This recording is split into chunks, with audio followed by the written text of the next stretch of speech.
అరువులు ఎవరు ఉన్నారు? ఎన్నో సంవత్సరాల నుంచి అసలు ఇల్లు లేదు, ఏం లేదు. నిజమైన అరువులు ఎవరు ఒకసారి అరువులు తీసుకొని లిస్ట్ అవుట్ చేసినాక కొన్నిసార్లు ఆఫీసర్ది మిస్టేక్ కావచ్చు, ఏదైనా కావచ్చు. అట్లా కాకుండా మొత్తం మీరు లిస్ట్ అవుట్ చేసి ఏం చేద్దాం, ఎవరికి ఇవ్వాలనేది మీరు లిస్ట్ ఇస్తే దాన్ని ఇన్ఛార్జ్ మంత్రి గారు పంపించి దాని తర్వాత ఎట్లా చేద్దాం అనేది ఒక ఆలోచన. రేషన్ కార్డు నాకు తెలిసి స్టార్ట్ చేస్తారు. 200 యూనిట్ల కరెంటు వరకు ఎవరెవరికి వస్తుంది, ఉచిత కరెంటు ఎవరెవరికి ఇస్తున్నారు. నెక్స్ట్ సిలిండర్ ఎవరెవరు అర్హులు ఉన్నారు, రాని వాళ్ళు కూడా ఉన్నారు. ఏదైనా కానీ ప్రతి దాంట్లో రాని వాళ్ళు కూడా ఉన్నారు. రాని వాళ్ళు ఎవరు ఉన్నారు వాళ్ళ లిస్ట్ కూడా తీసుకోవాలి.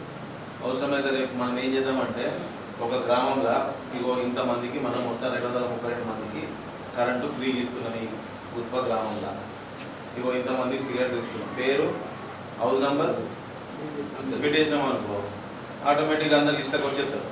ఇప్పుడు ఏమవుతుంది, 10% ఇయ్యను సపోర్ట్ ఇచ్చేసి 90% తీసుకున్న చెప్తారు. రైతు రుణమాఫీ కానీ ఏదైనా సరే కొంత జరుగుతుంది గ్యాప్. మనం లోకల్ బాడీ ఇవన్నీ సెట్ అయిపోతే ఇంతలో మనం ఒక పెన్షన్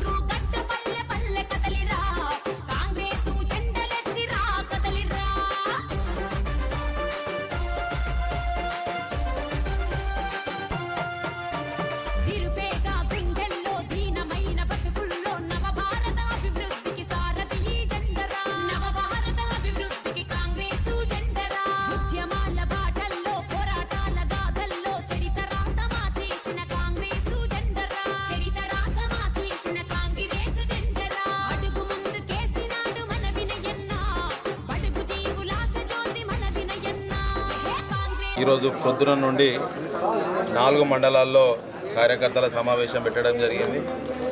ముఖ్య ఉద్దేశం గత సంవత్సర కాలంగా మనము ఎన్ఆర్జీఎస్ నిధులు కానీ ఎస్డిఎఫ్ నిధులు కానీ రోడ్లకి బీటీ రోడ్స్కి ఇవన్నీ కూడా నిధులు తీసుకురావడం జరిగింది. మొన్ననే కోడ్ అయిపోయింది కనుక ఈరోజు అందరితో మాట్లాడి అదే రకంగా ఇందిరమ్మ కమిటీలు ఉన్నాయి. ఇందిరమ్మ కమిటీల ద్వారా గ్రామంలో ఎవరైతే లబ్ధిదారులు ఉన్నారో వాళ్ళని గుర్తించి రానున్న రోజుల్లో వాళ్ళకి ఇండ్ల కోసం డబ్బులు ఇచ్చే విధంగా లిస్టు తయారు చేయడానికి కూడా కమిటీ సభ్యులకు అందరూ కూడా చెప్పడం జరిగింది. ఒకటే, కాంగ్రెస్ ప్రభుత్వం అంటేనే ప్రజల పక్షాన, బీదవారి పక్షాన పనిచేసే పార్టీ. మా నాయకులందరూ కూడా ఎటువంటి సమస్యలు ఉన్నా సరే వాళ్ళందరినీ కూడా ఆ సమస్యల్ని తీర్చే విధంగా, దానికి నిధులు కావాలన్నా కానీ ఇచ్చే విధంగా మేమందరం కూడా పనిచేస్తున్నాం. తప్పకుండా రానున్న రోజుల్లో వచ్చే లోకల్ బాడీ ఎలక్షన్లో ప్రతి సీటుని గెలిచే విధంగా కార్యాచరణ చేస్తున్నాం. మొన్న ఎమ్మెల్సీలో కూడా మన ఆర్మూర్ నియోజకవర్గం నుంచి 51% ఓట్లు మా యొక్క నాయకులు తిరిగి సంపాదించడం జరిగింది. మిగతా పార్టీలకు అందరికీ కలిపితే 49% ఓట్లు రావడం జరిగింది. ఇవన్నీ కూడా ఒకసారి కృతజ్ఞతగా తెలుపుతూ, ఏవైతే నిధులు వచ్చినాయో సుమారు మనం ఆలూరు గ్రామానికి 2.5 కోట్ల వరకు మనం నిధులు ఇవ్వడం జరిగింది. అవన్నీ కూడా నిధులకు సంబంధించి ప్రొసీడింగ్స్ అన్నీ కూడా సంబంధిత మండలాధ్యక్షులకి, నాయకులకి, గ్రామంలో విలేజ్ అధ్యక్షులకి ఇవ్వడం జరిగింది. 28,000 ఓట్లు చెల్లనివి జరిగినాయి. దాంట్లో ముఖ్యంగా మా అభ్యర్థి నరేందర్ రెడ్డి గారికి 18,000 ఓట్ల కన్నా ఎక్కువ నరేందర్ రెడ్డి గారికి పడడం జరిగింది. నైతికంగా నరేందర్ రెడ్డి గారు కాంగ్రెస్ పార్టీ బలపరిచిన అభ్యర్థి, మంచి మెజార్టీతో గెలవడం జరిగింది. కానీ దురదృష్టవశాత్తు ఓట్లు చెల్లక తను ఓడిపోయింది తప్ప నైతికంగా మేమే గెలిచాం.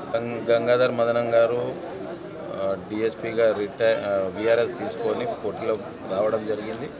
కాంగ్రెస్ పార్టీ అన్ని పరిశీలించి సర్వే చేసి సర్వే ఆధారితంగా ప్రకటించడం జరిగింది. అంతేకాకుండా తర్వాత గంగాధర్ మదనం గారితో మాట్లాడి పోటీ నుంచి విరమించుకోవడం జరిగింది. వారికి తప్పకుండా భవిష్యత్తులో కంపల్సరీ కాంగ్రెస్ పార్టీ అండగా ఉంటుంది. మీరు చూసిరు మొన్న ఎమ్మెల్సీ కూడా ఎన్నో సంవత్సరాల నుంచి 35 సంవత్సరాల నుంచి పార్టీని పట్టుకొని డీసీసీ అధ్యక్షులుగా ఉన్న శంకర్ నాయక్ గారికి ఎమ్మెల్సీ వరించడం జరిగింది. అదే రకంగా విజయశాంతి గారు చూసిర్రు, గత సంవత్సర కాలంగా కొంత పార్టీకి దూరం ఉన్నా సరే పార్టీ గుర్తించి గతంలో ఎన్నో కార్యక్రమాలు చేసింది కనుక విజయశాంతి గారికి కూడా పార్టీ గౌరవించడం జరిగింది. ఇక్కడ ఏముండదు, పార్టీకి పనిచేసుకుంటూ పోతే తప్పకుండా అవకాశం ప్రతి ఒక్కరికి వస్తుంది.